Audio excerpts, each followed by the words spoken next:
মাত্রই একদিন আগে ২১ আগস্ট গ্রেনেড হামলা মামলায় খালাস পান বিএনপির ভারপ্রাপ্ত চেয়ারম্যান তারেক রহমান, যা ছিল তার বিরুদ্ধে সবচেয়ে বড় মামলা। এখন প্রশ্ন, বিএনপির এই শীর্ষ নেতার বিরুদ্ধে আর কয়টি মামলা রয়েছে, কিংবা সাজার আদেশ হয়েছে বা কয়টিতে? বিএনপির আইনসেলের তথ্য বলছে ২০০৭ সাল থেকে ২০২৪ পর্যন্ত তারেক রহমানের বিরুদ্ধে মোট মামলা হয় ৮৪টি। এর মধ্যে ৬০টির বেশি মামলা মানহানির।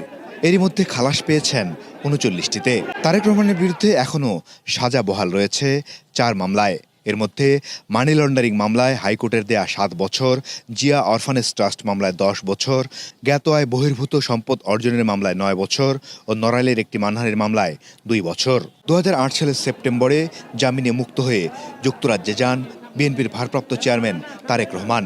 এরপর ১৬ বছর ধরে লন্ডনে আছেন দলটির এই শীর্ষ নেতা।